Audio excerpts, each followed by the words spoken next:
नमः सिद्धेभ्यः। ॐ नमः सिद्धेभ्यः। ॐ नमः सिद्धेभ्यः। ओंकारं बिन्दुसंयुक्तं नित्यं ध्यायन्ति योगिनः कामदं मोक्षदं चैव। ओंकाराय नमो नमः। नमो प्रज्ञाश्रवणाय नमः श्रीबालयोगिने। नमो आचार्यदेवाय। नमः श्रीविरागसिन्धवे।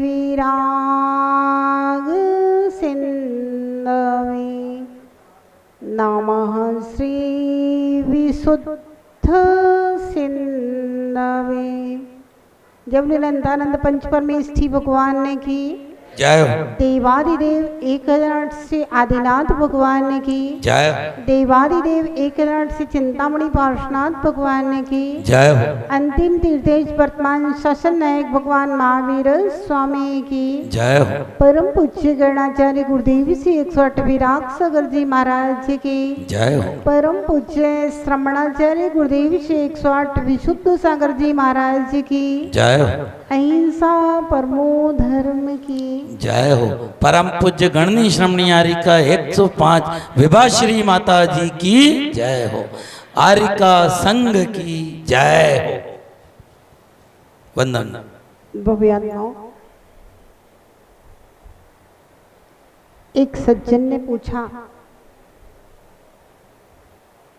गुस्सा आता है, क्या करें?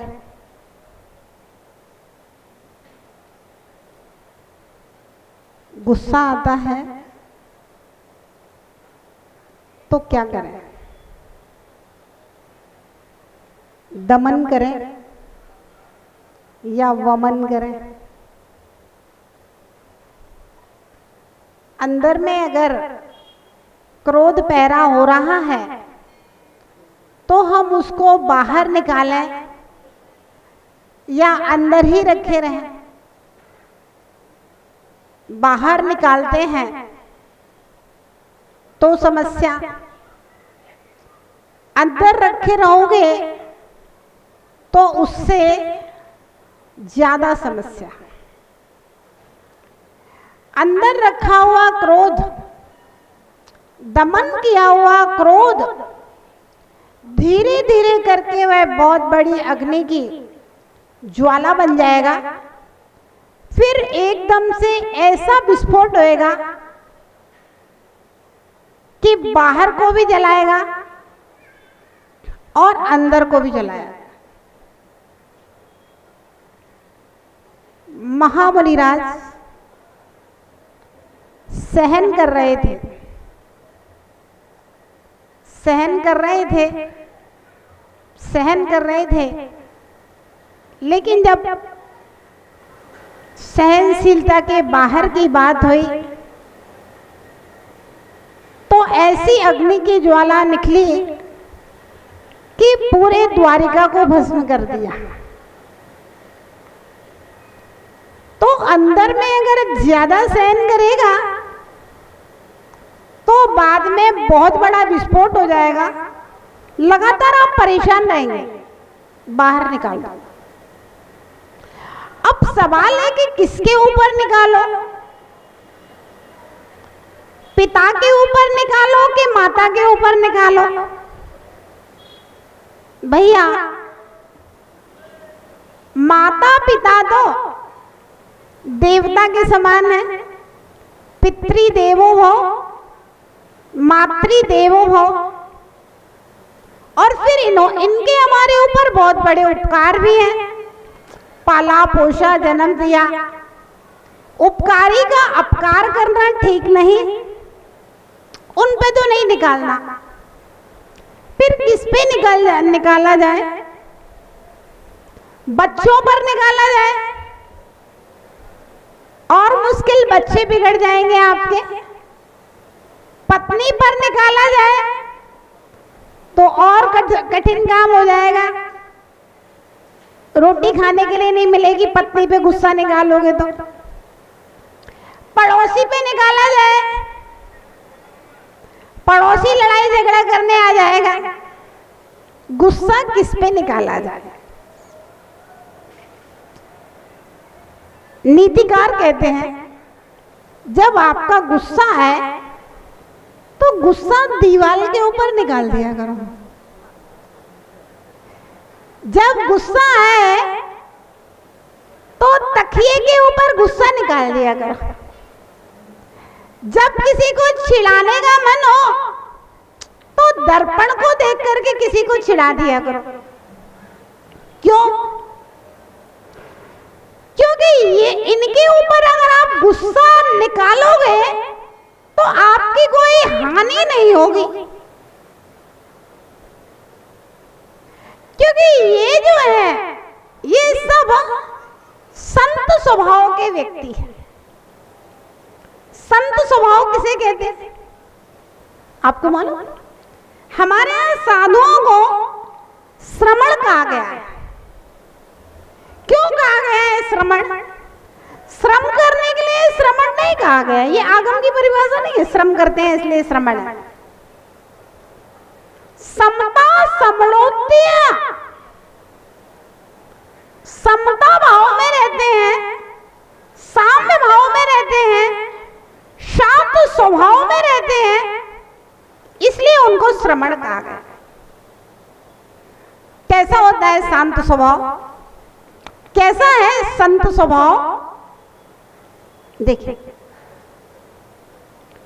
पानी में एक बिच्छू गिर गया और वह बिच्छू गिर करके तड़फने लगा पानी में। संत ने देखा, अरे पानी में बिच्छू गिरा है। संत ने हाथ से उस बिच्छू को निकाल रहे थे और बिच्छू ने डंक मार दिया तो संत का हाथ हिल गया। होता है ना, जैसे अगर अपना हाथ कभी अग्नि से लग जाए तो हम उसको बुद्धिपूर्वक अलग नहीं करते, अनायास अलग हो जाता है। हाथ हिल गया, बिच्छू पानी में गिर गया, फिर बिच्छू तड़फने लगा। संत को दया आई, उसने फिर पानी में हाथ डाला और बिच्छू को हाथ से निकाल रहा था। बिच्छू ने फिर से डंक मारा, फिर बिच्छू नीचे गिर गया, फिर बिच्छू तड़फने लगा, फिर संत ने हाथ डाला, फिर निकालने की कोशिश की, फिर हाथ झटक गया, क्योंकि वह बिच्छू अपने स्वभाव को नहीं छोड़ना, डंक मारना है, डंक मारना। बिच्छू इतना बुद्धि थोड़ी ना लगा रहा है कि ये संत मुझे पानी में से निकाल रहे हैं तो भाई निकाल दे दो। अब उसका तो स्वभाव जे कि जैन साहब डंक मारना, तो वो तो डंक मार दे। एक व्यक्ति देख रहा था, बोला महात्मा जी क्या कर रहे हो? महात्मा जी बोले देख नहीं रहे हो, बेचारा बिच्छू पानी में गिर गया है, तड़प रहा है, मर जाएगा बेचारा, तो इस बिच्छू को बाहर निकाल रहे हैं। बोले निकल क्यों नहीं रहा है? बोले क्या करूं, बिच्छू बार बार डंक मार देता है और डंक मार देता है तो वो हाथ झटक जाता है, नीचे गिर जाता है। व्यक्ति ने कहा महात्मा जी जब बिच्छू को बाहर निकलना नहीं है और बार बार डंक मार रहा है तो आप क्यों उसको निकालने का प्रयास कर रहे हो? महात्मा जी मालूम क्या कहते? बड़ी अच्छी बात कहते हैं। महात्मा जी कहते हैं मनोज भैया, बोले जब बिच्छू का स्वभाव डंक मारना है, जब बिच्छू अपने डंक मारने के स्वभाव को नहीं छोड़ रहा है तो मेरा स्वभाव, ताराचंद जी, मेरा स्वभाव दया करना, करुणा करना, समता रखने का है, तो मैं अपना स्वभाव कैसे छोड़ूं? भव्यात्माओं, बहुत महत्वपूर्ण बात है। यद्यपि दृष्टांत आपने बहुत बार सुना होगा, लेकिन हम थोड़ा सा इस दृष्टांत के रहस्य की ओर जाते हैं। आप अपने जीवन में देखिए, गुरु और माता पिता ये दोनों हमेशा संत स्वभाव के होते हैं। अगर गुरु संत स्वभाव का नहीं होगा तो वो जन जन का कल्याण नहीं कर सकता। गुरु अगर संत स्वभाव का नहीं है तो वो अपने संग को नहीं चला सकता, और अगर माता पिता संत स्वभाव के नहीं है तो वे अपने संतान का पालन नहीं कर सकते, अपना परिवार नहीं चला सकते। आपने देखा माता पिता कैसे संत स्वभाव के होते। बच्चा पिताजी को गाली दे दे तब भी बेटा बेटा, बेटी कितना भी गलत काम करके आ जाए फिर भी बेटी बेटी। बच्चा घर से बाहर निकाल दे, जिस बच्चे को आपने जन्म दिया, इतनी मनौतियां भगवान के चरणों में मांगे थे, कितने वैद्यों को, कितने डॉक्टरों को दिखाया था, बच्चा का जन्म नहीं हो रहा था। उस बच्चे के जन्म के लिए उस बच्चे को जन्म दिया, पाला पोसा, पढ़ाया लिखाया। माँ बिल्कुल नौकरानी। ध्यान रखना, जो पालन पोषण माता पिता कर सकते हैं वो आप पैसे दे करके नौकर नौकरानी से नहीं करा सकते, क्योंकि बिना मोह के, बिना प्रेम के ना तो संतान को जन्म दिया जा सकता है और ना ही उसका पालन पोषण किया जा सकता है। पाला पोसा बड़ा किया और उसके बाद में आपने जीवन भर की जितनी भी कमाई है, आदमी खुद अच्छे कपड़े नहीं पहनता, कंजूस आदमी होगा अपने अच्छे कपड़े नहीं पहनेगा, लेकिन धन कमा कमा करके इधर जमीन खरीद लो, उधर जमीन खरीद लो, और सोना खरीद लो, और चांदी खरीद लो, लॉकर में रख दो, फंक्शन में भी निकल के नहीं आते लॉकर में रख दिया और बैंक में जमा कर दो, और एक मकान, दो मकान, भाई किसके लिए? किसके लिए? संतान के लिए, किसी और के लिए नहीं। राजू भैया, संतान के लिए।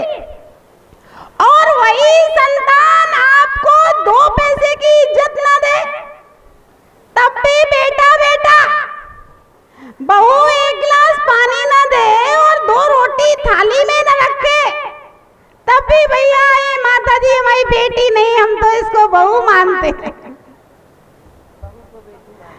कितना सौम्य भाव है भैया, कैसा संत स्वभाव है। 4 बातें सुना दे फिर भी हाँ ठीक है, कितने शांत रहते हैं। और तो और देखा है हमने, जो बच्चे अपने माता पिता को वृद्धाश्रम में छोड़ देते हैं, वे माता पिता वृद्धाश्रम में रहते हैं, उसके बाद में भी उनकी आत्मा अपनी संतान के सुख के लिए तड़पती रहती है। बेटा कैसा है, बहू कैसी है, पोता कैसा है, पोती कैसी है। ध्यान रखना, संत स्वभाव किसके लिए? अपनी संतान के लिए। दुनिया का कोई भी व्यक्ति होगा जैकी जैन साहब अपनी संतान के लिए नितिन भैया जरूर उसका संत स्वभाव रहेगा, तभी संतान का पालन पोषण। समय का परिवर्तन हो गया है, समय का परिवर्तन हो गया है। एक मां होती थी जो पूरे परिवार को भोजन कराने के बाद भोजन करती थी।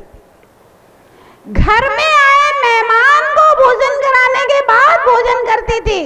और तो और मां मंदिर जाती थी तो देखती थी कोई बाहर का साधर्मी तो नहीं आया है, चलो भाई इसको भी अपने घर ले जा करके भोजन करा करके भोजन करें।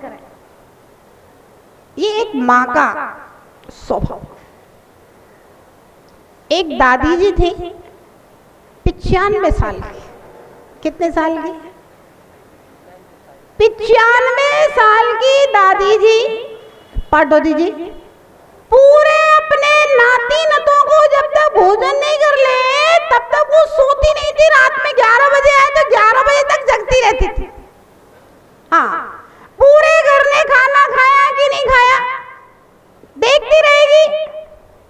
ध्यान रखना, ये एक स्त्री का स्वभाव था। अन्नपूर्णा स्त्री को कहा जाता है, और वही स्त्री के स्वभाव से घर की बरकत हुआ करती। ध्यान रखना, आप कितनी भी बड़ी कोठी बना लेना, पद्म जी कितनी भी बड़ी कोठी बना लेना, आप अपनी कोठी में हीरे मोती सोना चांदी जड़ देना, लेकिन आए हुए अतिथि को अगर आपने भोजन नहीं कराया तो ध्यान रखना आपके बड़े घर की कोई प्रशंसा नहीं करेगा। ऊंची दुकान फीके पकवान। और अगर आपकी छोटी सी झोपड़ी है, झोपड़ी का मतलब एक ही कमरा है, एक ही झोपड़ी है, ऐसा भी समय है। बड़े बड़े लोगों को मैंने देखा है, कलकत्ता हम लोग का चतुर्मास हुआ सन 2007 में। लोग कहते थे, जो बहुत बड़े बड़े लोग जिनके बड़े बड़े बंगले बने हैं, कोठियां बनी हैं, कहते थे माता जी हम पहली बार जब कलकत्ता आए थे तो बोले एक कमरे में रहते थे, उसी कमरे में बच्चे पढ़ते थे, उसी कमरे में हम सब सोते थे, उसी में खाना बनता था और उसी में खाने का सामान उठा के रखते थे, बिस्तर बिछा करके सो जाते थे, फिर सुबह बिस्तर उठा करके वहीं खाना बनता था, वहीं बच्चे पढ़ेंगे, सब काम एक ही कमरे में होता था। पैसा बढ़ गया तो भैया बड़ी बड़ी कोठियां बन गई, बंगले बन गए। तो एक झोपड़ी में रहने वाला व्यक्ति हो जिसके हृदय में स्थान होता है, अतिथि का सत्कार कर लिया करता है भव्यात्माओं, उसका यश कीर्ति बढ़ जाता है, उसका पुण्य बढ़ जाया करता है। तो एक गृहिणी हुआ करती थी, एक मां हुआ करती थी जो पूरे घर को भोजन करा करके भोजन करती थी, घर के सब लोगों के सुख दुख का ख्याल रखती थी। लेकिन आज आपने अपनी बेटियों को पढ़ा तो बहुत दिया है, और आपने अपनी बेटी को पढ़ाया है तो अगले के यहां से भी बेटी आएगी, वो पढ़ी लिखी आएगी। ध्यान रखना, स्त्री का कैरियर उसका अपना परिवार होता है। स्त्री का कैरियर उसके माता पिता, उसके सास ससुर, उसका पति, उसके बच्चे, उसका घर परिवार अच्छे से चलाए, यही उसका सबसे बड़ा कैरियर है। लेकिन आज लड़कियां कमाती तो है, शिक्षा की मनाही नहीं है, ध्यान रखना, शिक्षा का विरोध नहीं है। आदिनाथ भगवान ने अपनी ब्राह्मी सुंदरी दोनों पुत्रियों के लिए शिक्षा दी थी। मैना सुंदरी के लिए भी उसके पिता ने शिक्षा दिलवाई थी। कैकेयी कैकेयी के विषय में मैंने पढ़ा पद्म पुराण ग्रंथ में, कितने प्रकार की कलाओं में, कितने प्रकार की शिक्षाओं में निष्णात थी वह कैकेयी। जब दशरथ का विवाह हुआ वहां पर कैकेयी का वर्णन पद्म पुराण में आया, अनेक प्रकार की कलाओं से संपन्न थी। चंद्रेश भैया, शिक्षा की मनाही नहीं है, चंदनमाला अनपढ़ नहीं थी, 11 अंग की पाठी हो गई थी चंदनमाला भगवान के महावीर के समोसरण में। राजू कोई अनपढ़ नहीं थी, सब पढ़ी लिखी बेटियां थी, पुत्रियों को पढ़ाया गया। लेकिन ध्यान रखना, संस्कारों के साथ अगर पढ़ाया जाएगा, परिवार के महत्व को, परिवार के संबंधों की कीमत को समझा करके अगर पढ़ाया जाएगा तो ध्यान रखना वह शिक्षा पुत्री की दोनों कुलों को रोशन करने वाली होगी। अपने पितृकुल को भी रोशन करेगी और अपने ससुराल पक्ष के लिए भी पति कुल को भी रोशन करेगी। लेकिन अगर बिना संस्कारों की शिक्षा हो गई भैया, तो अपने पिता को नाम को भी ले जाएगी और अपने पति के नाम को भी ले जाएगी, दोनों के नामों को ले जाएगी। पहले तो समय आ गया है शादी नहीं करना। नहीं पापा अभी नहीं करना, अभी नहीं करना, अभी तो और 30 साल के हो गए, 35 साल के हो गए, अभी नहीं करना। कोई फिर 35 साल बाद कहेगी अब करना है तो आपको कोई पसंद नहीं आ रहा। ऐसी लड़कियों की आज लंबी लिस्ट है जो 35, 40 साल की हो गई, उनकी अभी तक शादियां नहीं हुई हैं। ऐसे लड़कों की लंबी लिस्ट है जो 35, 40 साल के हो गए, उनकी भी शादियां नहीं हुई हैं। लंबी लिस्ट है ऐसे लोगों की अभी आज के समय में। शादी नहीं करना, पढ़ाई पूरी हो जाने दो। अब भाई पढ़ाई पूरी कर ली, अब बोले और 5 साल नौकरी कर लेने दो, थोड़ा पैसा कमा लेना। पढ़ाई करिए और शादी कर दी तो पढ़ाई का क्या मतलब है? अब 5 साल और कमा लेने दो। अब 5 साल और कमाया, हो गई 30-32 साल की। अब कोई पसंद नहीं आ रहा तो हो गई 35 साल की। जैसे तैसे नियोग से शादी हो भी जाए तो भैया अभी 5 साल बच्चे पैदा नहीं करना। 2 का 1, हमारा जैन समाज तो वैसे आधा रह जाएगा। 30 साल बाद जैन समाज 50%, छोटा सा तो समाज है, और 50% रह जाएगा। 2 का 1, और ये भी हो गया भाई दोनों नौकरी करते हैं तो आराम से रहो, बच्चे को कौन पालेगा, कौन पोसेगा, है ना? तो इसलिए बच्चे ही पैदा नहीं करो। एक ऐसा भी देश है जहां वर्तमान में युवा नहीं है, सारे वृद्ध लोग हैं। क्यों? 30 साल पहले बच्चे पैदा नहीं किए तो अब 30 साल बाद अब युवा कोई है ही नहीं है, सब बूढ़े लोग हो गए, जितने हो गए पुराने। तो कहने का मतलब ये है, पहले शादी नहीं करना, फिर बच्चे पैदा नहीं करना है। अब इसके बाद में परिवार का क्या महत्व है? सास ससुर तो बेचारे एक किनारे गए, और माता पिता की भी बाहर जाने के बाद में बच्चे सुनते नहीं है। अब बताइए, जब संत स्वभाव होगा तभी व्यक्ति परिवार का मुखिया हो सकता है।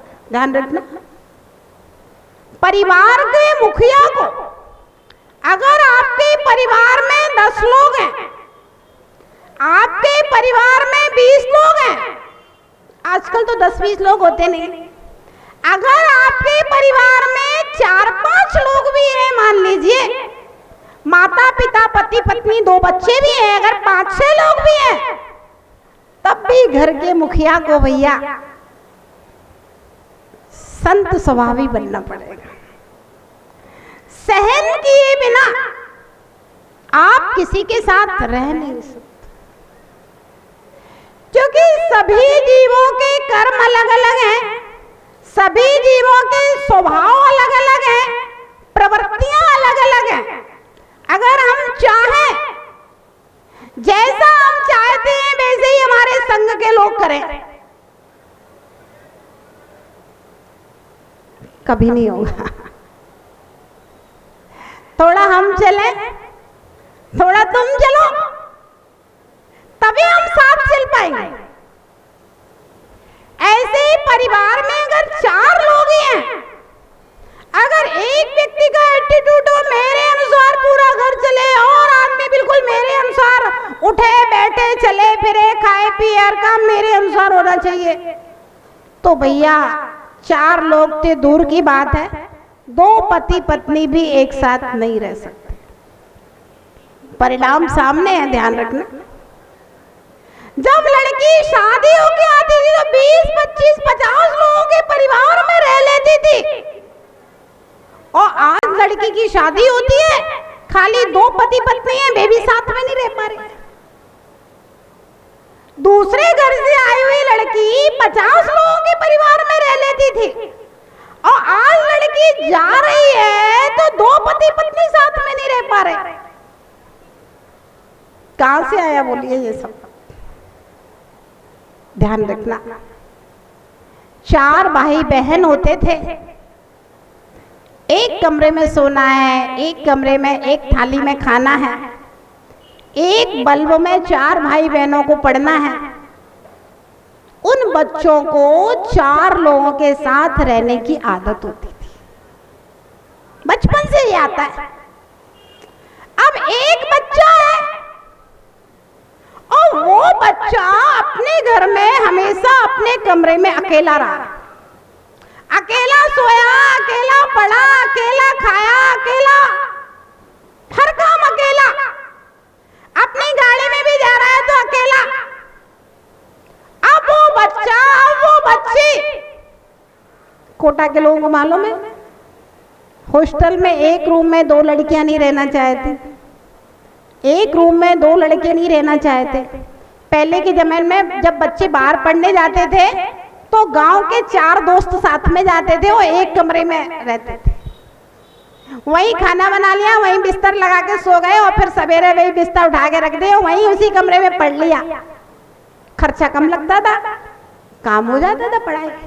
लेकिन आज 10,000 की जगह 15,000 दे देगा, 15,000 की जगह 20,000 दे देगा, लेकिन सेपरेट रूम चाहिए और पूरी व्यवस्था। अब आप सोचिए, एक पंखे में 5 विद्यार्थी एक साथ पढ़ रहे हैं,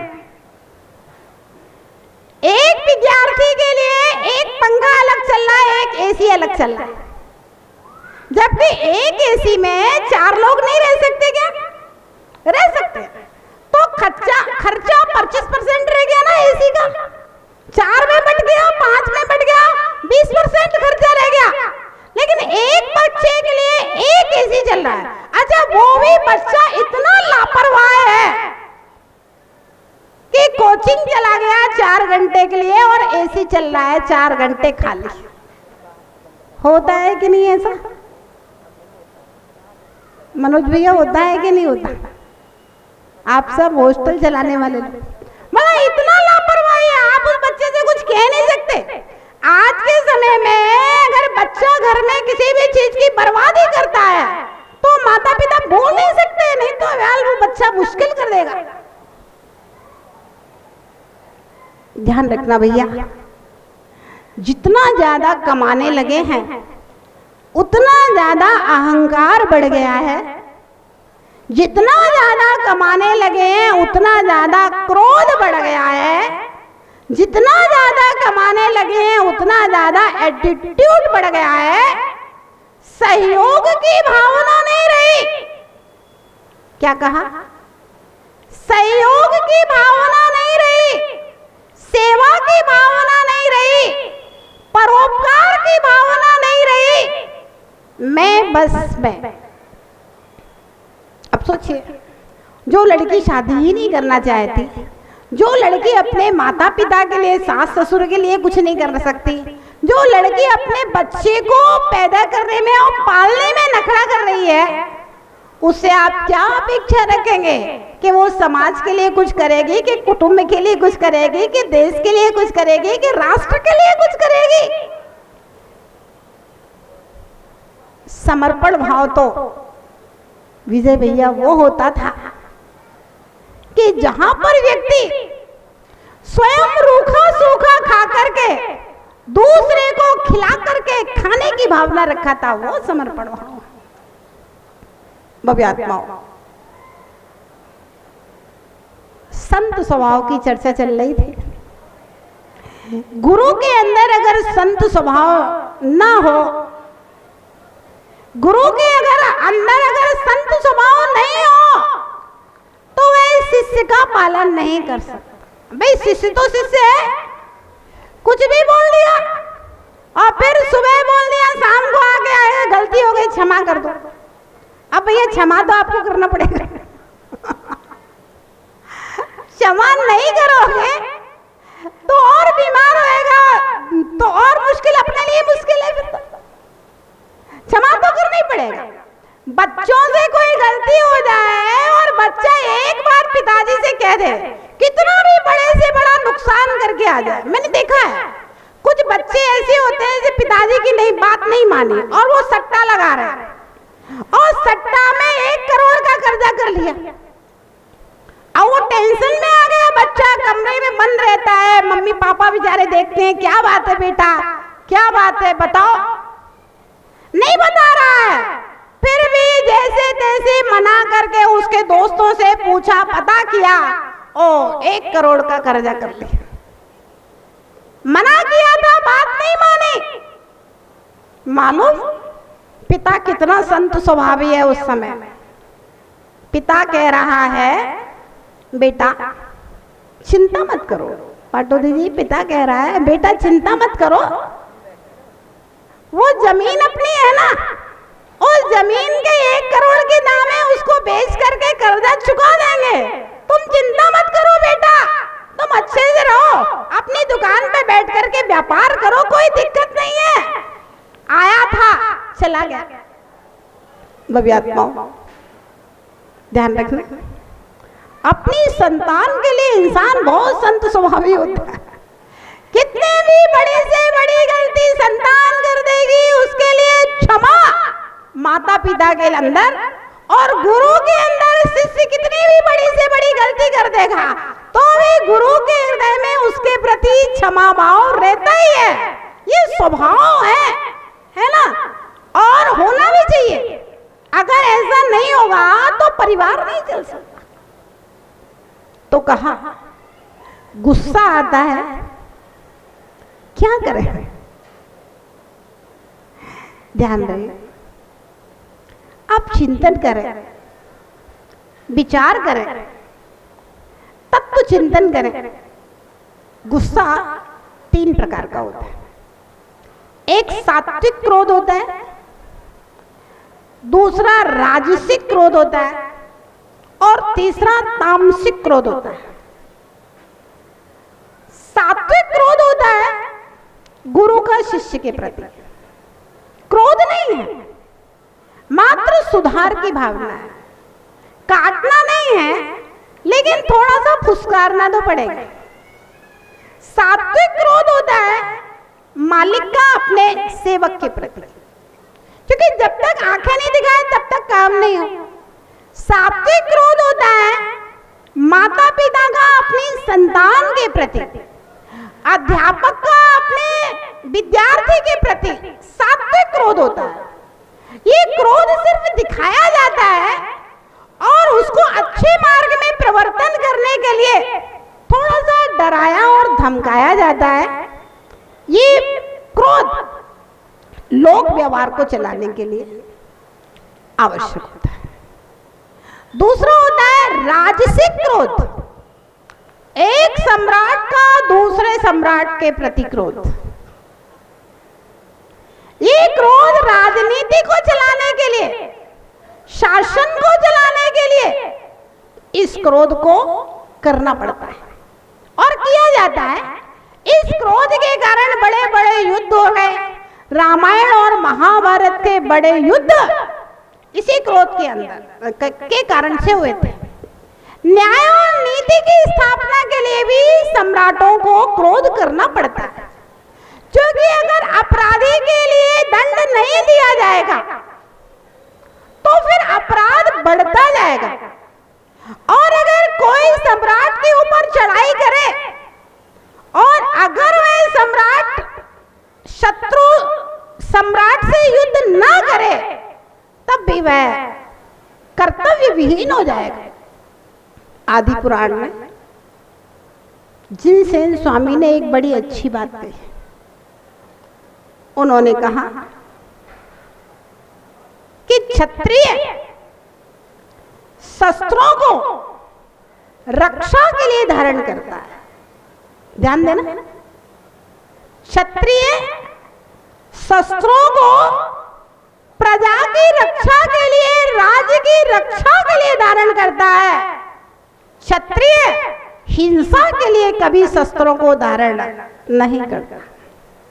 चाणक्य नीति में चाणक्य ने लिखा है, हिंसा के बिना अहिंसा की स्थापना नहीं हो सकती। ध्यान देना इस बात पर, हिंसा के बिना अहिंसा की स्थापना नहीं हो सकती।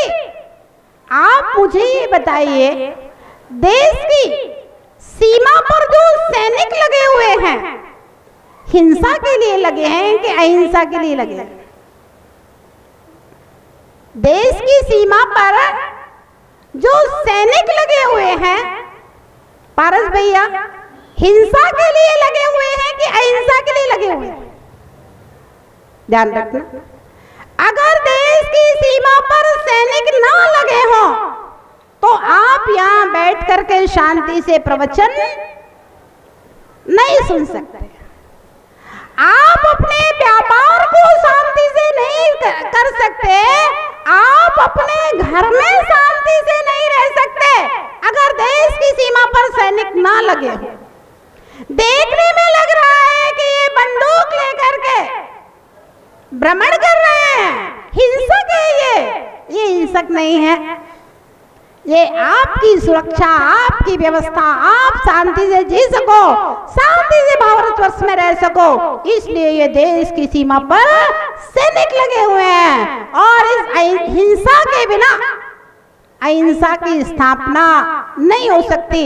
आदिनाथ भगवान के आदि पुराण में लिखा है जिनसेन स्वामी ने कि क्षत्रिय रक्षा के लिए शस्त्रों को धारण करता है, हिंसा के लिए शस्त्रों को धारण नहीं कर सकता। हिंसा करनी पड़े वो अलग बात है, रक्षा में तो हिंसा करनी पड़ेगी। हिंसा के बिना अहिंसा की स्थापना नहीं हो सकती। तो भव्यात्माओं, वह राजसिक क्रोध है जो एक सम्राट करता है, एक सैनिक क्रोध करता है, वह राजसिक क्रोध है। तीसरा होता है तामसिक क्रोध। तामसिक क्रोध का मतलब होता है स्वभाव से क्रोधी, कोई काम नहीं, कोई प्रयोजन नहीं, जबरदस्ती किसी को परेशान करना, जबरदस्ती किसी को मार डालना, जबरदस्ती किसी के साथ लूटपाट करना, ये स्वभाव के क्रोधी है, जन्म से क्रोधी है, मृत्यु के बाद भी वह जीव क्रोधी होगा। ये नरकगामी जीव है, तामसिक क्रोध वाले व्यक्ति। भव्यात्माओं, सम्राटों के अंदर राजसिक क्रोध होता है, होना भी चाहिए। और परिवार को चलाने के लिए, समाज को चलाने के लिए, किसी संस्था को चलाने के लिए सात्विक क्रोध, हल्का सा फुसकारो, काटो नहीं। एक सांप था भगवान महावीर के चरणों में, दंश कर लिया। उपदेश दिया, मौन उपदेश संत ने दिया उस सर्प को। सर्प ने हिंसा करना छोड़ दिया, फुसकारना छोड़ दिया, काटना छोड़ दिया। अब तो सबको पता चल गया, अरे ये सांप पहले जिससे सब लोग डरते थे उसने तो काटना छोड़ दिया है। अब बच्चे तो डंडा से उसको उचकाने लगे, उसको ऊपर उचकाए। बच्चों ने उस सांप की आंख में सलाई घुसेड़ दी, एक आंख फोड़ दी उस सांप की, डंडे से पीटना शुरू कर दिया। बेचारा लहू लहान हो गया। संत जब निकले चरणों में नतमस्तक,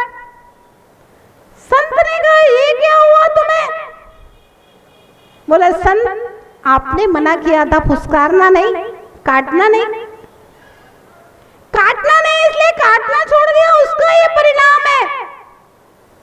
संत ने कहा भैया काटने को मना किया था, फुसकारने को मना नहीं किया था। फुसकारोगे नहीं तो तुम्हारी रक्षा कैसे होगी? हिंसा अहिंसा की स्थापना के लिए, आत्मरक्षा के लिए भी आपको क्षत्रिय होना पड़ेगा। छाता जैसे रक्षा करता है ऐसे छत्री। और जैसे ही बच्चे आए डंडा लेके मारने, सांप ने अच्छी फुसकार लगाई, सब भग गए। अरे वो सांप तो फिर से काटने के लिए दौड़ने लगा, सब बढ़िया मस्त सांप हो गया। तो वो भी आत्मा अपनी रक्षा के लिए क्रोध करना पड़े तो काटना मत, थोड़ा सा हल्का सा क्रोध फुसकार के अपना काम चला ले। और अगर संत स्वभाव से काम चलता है, जहां पर ध्यान रखना, एक व्यक्ति ने इंस्पेक्टर के ऊपर थूक दिया उसके चेहरे पर, उन्होंने तुरंत रिवॉल्वर निकाल ली। वहीं पर एक संत गुजर रहे थे उस समय, संत ने देखा और कहा बाबूजी रिवॉल्वर की जगह जेब में से रुमाल निकाल लिया होता तो अच्छा होता। महात्मा था, उसने रुमाल निकाल करके बोल दिया। और इंस्पेक्टर उस महात्मा जी को देख करके कुछ सिटपटा गए। संत ने कहा जो काम रुमाल से हो सकता है उसके लिए रिवॉल्वर की क्या जरूरत है? भव्यात्माओं, जो काम शांति से हो सके तो फिर गालियां देने की जरूरत नहीं है, बोलने की जरूरत नहीं है। जो काम बोलकर हो जाए, हाथ उठाने की जरूरत नहीं है। जो काम हाथ उठा करके हो जाए, अस्त्र शस्त्र उठाने की जरूरत नहीं है। ध्यान रहे, क्रोध आता है तो क्या करें? चेतन आत्माओं के ऊपर कभी क्रोध मत उतारना। अगर क्रोध आए तो तकिया के ऊपर क्रोध उतार देना, दीवार के ऊपर क्रोध उतार देना, आपका क्रोध भी बाहर निकल जाएगा और आपका कोई नुकसान नहीं। भव्यात्माओं, अगर सबसे बड़ी कोई साधना है, सबसे बड़ी कोई तपस्या है, तो जैनागम में कहा है साम्य भाव से बढ़कर कोई दूसरी तपस्या नहीं है, समता से बढ़कर कोई दूसरा तप नहीं। अगर आपके बिगड़ते काम बिगड़ रहे हो तो बिगड़ते हुए कामों को बनाने का अगर कोई उपाय है, साम्य भाव, समता भाव।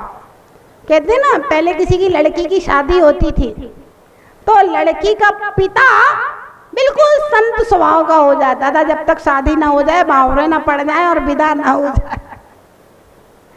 बाराती लोग आकर के भले उत्पात मचाए, ये नहीं किया वो नहीं किया व्यवस्था, लेकिन लड़की का पिता बिल्कुल शांत रहता था। सबके सामने हाथ जोड़ जोड़ करके काम करता था, भाई मेरी बेटी की शादी हो जाए, अच्छे से विदा हो जाए, अब जिसको जो करना है सो कर लिया, जो कहना है सो कह लो। संत स्वभाव है ना, शांति का स्वभाव। क्योंकि ये संसार के लोग तो भैया बिच्छू हैं, बिच्छू हैं। अगर आप इनका उपकार भी करोगे, इनको पानी से भी निकालोगे ना, तब भी ये आपको डंक मारेंगे। आपकी क्षमता तो वही है, जब डंक मारने वाले को भी आप बार बार प्रयास कर रहे, तो संत ने एक बार उस बिच्छू को पकड़ करके और झटकार दिया, वो डंक नहीं मार पाया उसमें। तो ध्यान रहे भव्यात्माओं, अगर आपको परिवार को चलाना है, समाज को चलाना है, संघ को चलाना है, किसी संस्था को चलाना है, देश और राष्ट्र को चलाना है, तो क्या हम अच्छा कर सकते हैं, वैसा सोच करके, विचार करके। क्योंकि क्रोध से हमारा सौंदर्य खत्म हो जाता है, क्रोध से हमारी सोच विचार की क्षमताएं खत्म हो जाती हैं, क्रोध से हमारे सारे काम बिगड़ जाते हैं। और क्षमा भाव धारण करने से, शांति रखने से, संत स्वभाव रखने से हमारी शक्तियां, हमारा सोच विचार, हमारी बुद्धि हजारों लाखों गुनी बढ़ जाया करती है और जो काम बिगड़ने वाले होते हैं वे सब भी बन जाया करते हैं। इसलिए अपने जीवन में, समय आपका हो गया, हम अपने जीवन में सफलता के लिए सहजता और सरलता को अपनाएं, क्रोध को इन प्रकारेण शांत रखें, तभी आप बड़ी प्रसन्नता के साथ, खुशी के साथ, शांति के साथ अपने घर परिवार को चला सकते हैं। जय बोलिए महावीर भगवान की।